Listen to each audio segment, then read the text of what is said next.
Hey guys, I'm here with some initial thoughts on the Adidas Lillard 1 and also kind of a performance review, but not a full review. I've only played like 4 games in them and used them for some upper body weightlifting and just casual use. So really quick before we get into the full video here, just a too long didn't watch version because this is kind of going to be a long video. If the question is, should you get these? It's kind of a hard question to answer. I'm very biased. I am a Portland Trailblazers fan. I grew up in a city called Aloha, about 30 minutes away from Portland. So I'm a Trailblazers fan, and obviously, you know, Damian Lillard fan, and LaMarcus Aldridge, and Wesley Matthews, and Batum, and these guys. Yeah, so I grew up watching, you know, when they had Rasheed Wallace and Damon Stoudemire and Scottie Pippen, and they had the big rivalries with the Lakers back then. They just, you know, playing for Western Conference championships. They were really, really good, but they ran into those dynasties, the Lakers and the Spurs at that time, and it was just really bad timing for them. But anyway, so yeah, I'm a fan, right, of Lillard and the Blazers, and of course I would say I had to get these. I'm going to get these no matter what, you know. Even if they costed more or whatever it was, I was pretty much going to get them no matter what. Especially at the price point, they're $105 retail. With the discount on top of that, Adidas has their, you know, if you sign up for their emails, 15% off on their website, and that pretty much works on anything. So, as a Blazers fan, you know, I was going to get them. There's a lot of bias there. Now, if you take that bias out, we're all biased, right? We're human beings. If you're alive, you're biased. I'd have to say you got to try them for yourself. It's kind of like that food dish, that new food or exotic dish you've never tried before. It doesn't really matter what your friends say, what your family says. You just got to experience it for yourself to know whether you're gonna like it or not. And that's kind of true about any shoe, really. But there are some foods that are, you know, like a cheeseburger. Chances are, if somebody says, "Oh, you got to try this pizza or this cheeseburger," chances are you're gonna like it. You know what I mean? But for this shoe, I wouldn't be surprised if you got them and you liked them. I also wouldn't be surprised if you got them and you didn't like them. It's kind of a, you know, like, what does that mean? That's confusing. But that's kind of where the shoe is for me. Is a lot of people, I think, will get them and be disappointed, and some people will get them and they won't have any problems at all. So let's go ahead and get into this. Again, this is not a full review. I only played 4 games in them full court and used them for like walking around the gym and walking around outside. First thing is the box. It is Lillard's first signature shoe, and the box is nothing special. This is just the regular Adidas box. Mine came pretty trashed from Adidas. It actually came worse than this. I had to kind of push that part out and and try to fix that. You know, boxes aren't really a big deal for me. Other than just like for storage and stacking boxes, but I know some people care about that, and the box is really just a normal Adidas box. Like the Stephen Curry box, I have one here. If I try to squeeze it in there, you know, has his like SC logo and kind of nice, right? So that's a nice thing there, but whatever. It's again not important to me, but I know some people care about that. Let's talk about the design and the materials. I'm sure by now you guys have seen, you know, reviews and previews and pictures and things like that. But just in case, let's just go over some things here. I guess the first thing that sticks out is the outsole. You got this kind of like, you know, people have called it a cow print. You know, I think it's like, I like cookies and cream ice cream. It looks like that to me. Oreo, you know, it looks like all of that stuff. You know, I can't be mad at that. That's what it looks like. I'm not a huge fan of it, but I also don't dislike it. It's just whatever to me. But that's the print there. It sticks out pretty visibly. You have this kind of, you know, wavy herringbone from the forefoot to the midfoot, and then it turns into like these straight lines at the heel. And then the traction, it actually works pretty well. We'll get more into that later, but it works pretty well. And the rubber's kind of soft, so I don't know about using these outdoors. I don't play outdoors. I play indoors pretty much, so I wouldn't consider using these as a primary outdoor shoe. And you have this cored out portion, hollowed out here with this sprint frame logo at the bottom. This part's soft. It's part of the cushioning system. So that kind of talks about the outsole a little bit there. You also have these, kind of hard to see, you can see it there, these vertical grooves that run along the shoe from the heel through the forefoot as well, and that kind of helps with the side to side movements, you know, the lateral movements going side to side, giving you some flexibility there. right?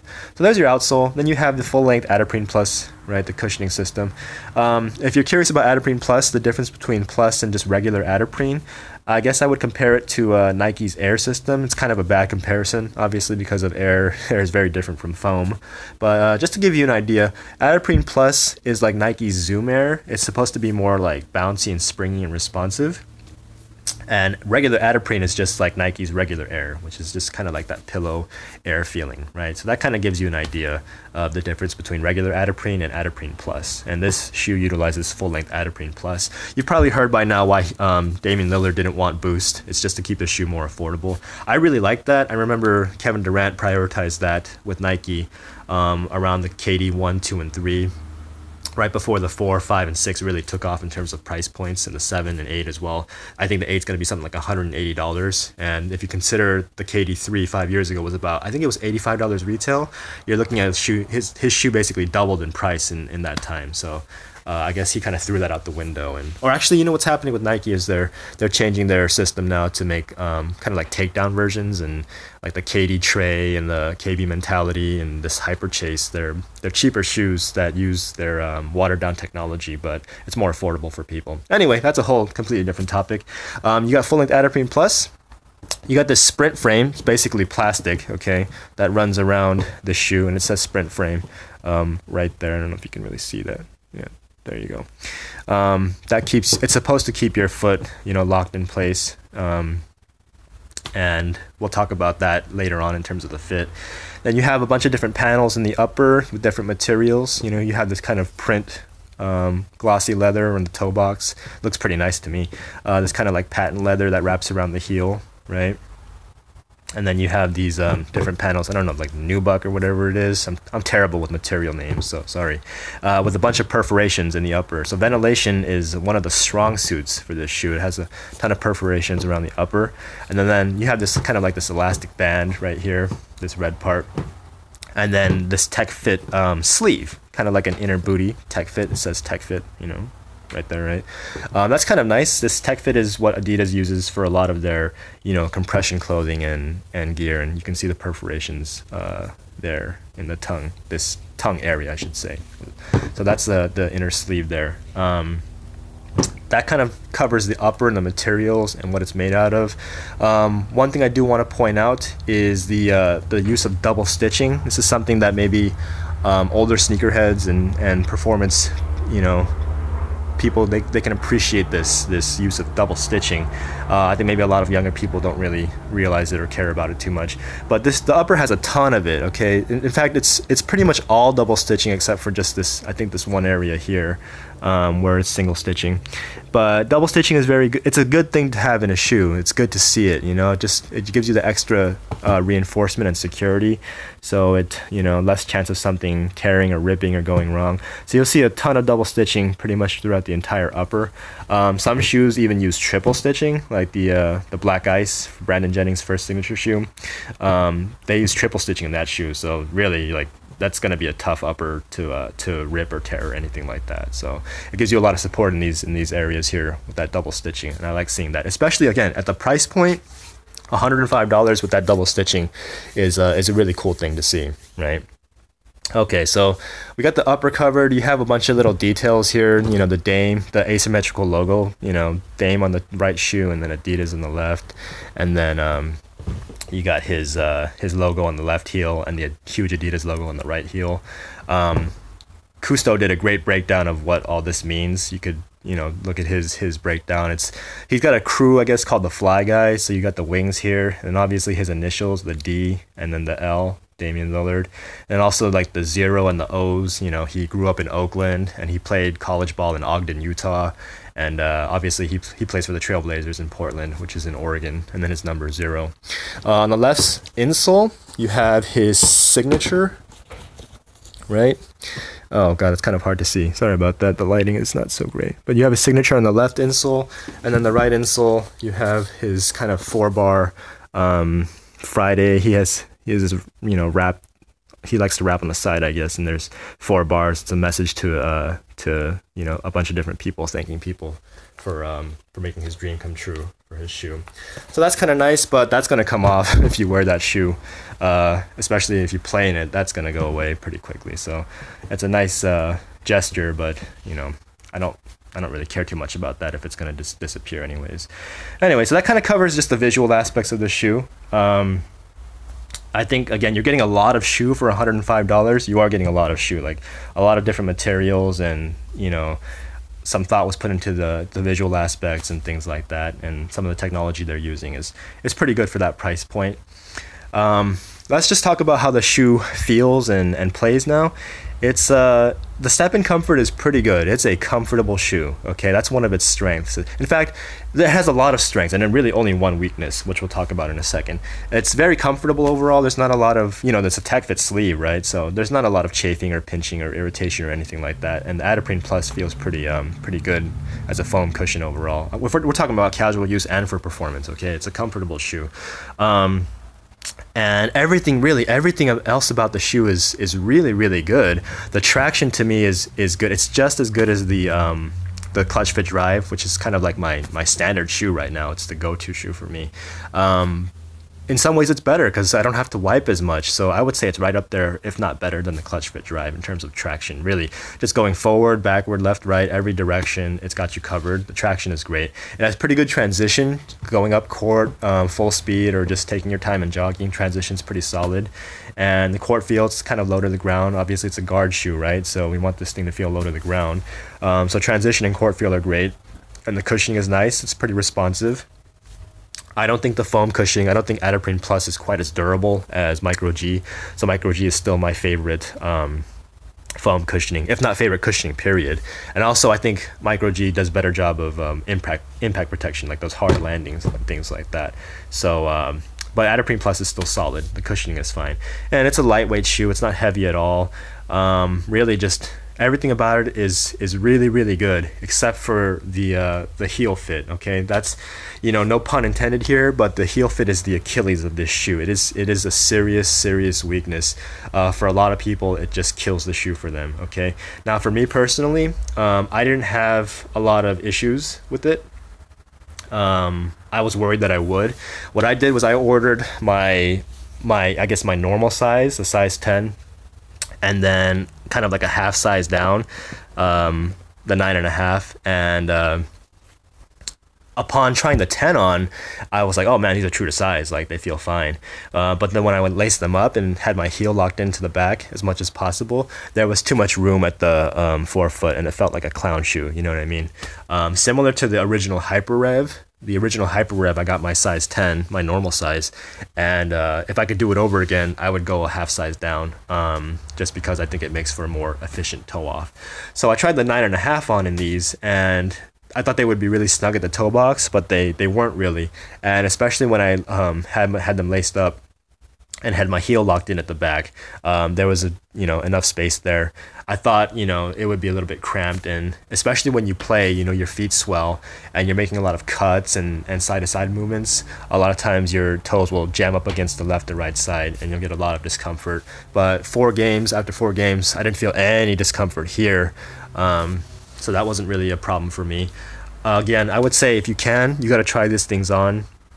And really try them on, not just like go to the store and try them on for 2 minutes and say, oh, these feel good, because that's what a lot of people do nowadays. But really, you gotta wear the socks that you would play in and go there and try them on in your normal size and a half size down, and lace them up really tightly and walk around. And even then, you won't get an idea until you actually step on a court and run around in them. That's what's gonna really tell you if it's the right shoe for you or not, and if it's the right size.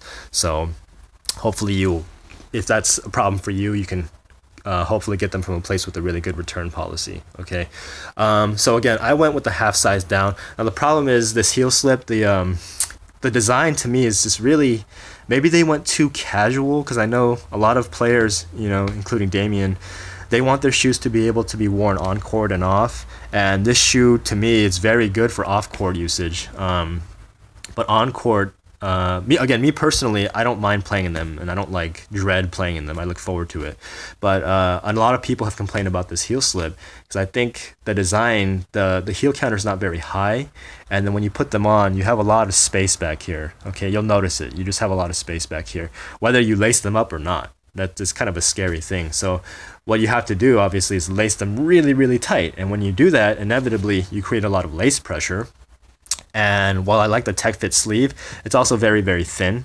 Okay, it's not really like a thick, cushy tongue. Okay, so that lace pressure, you can feel that, again, whether you have them laced tight or not. It's kind of unfortunate. For me, I had a lot of discomfort at the top knot and the final knot. When you tie them right, it'll be right about there. I had a lot of discomfort there right around the third or fourth game, just because I tied them so tight to lock my heel in there.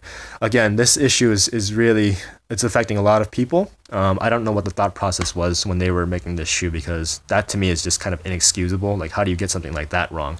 To me, it's like the analogy is like a house, right? You start with a good foundation, and they did that with the Lillard. And if you build on that foundation, right, you're gonna be fine. So they had a really good foundation with this outsole, the traction and the cushioning, and then they started putting up the walls, and they put up, you know, very nice walls on these sides, like just quality. You got the different panels, double stitching, the perforations, and the Tech Fit sleeve, and that fourth and sorry about that, guys. My phone memory kind of ran out there. But as I was saying, that fourth wall, it's like they put up 3 really good walls, and that fourth wall, they just left a really big hole in it. Like, it just doesn't make any sense to me.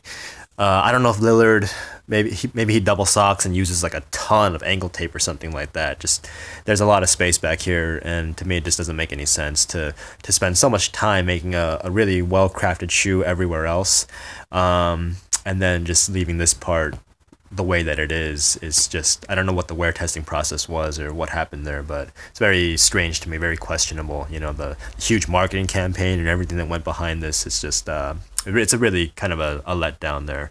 I don't know if it's possible that they're going to release a Lillard 1.5 like they did with Derrick Rose's line, to fix that issue, because with Rose's line, you know, they did that with a lot of his models, like the Rose 1.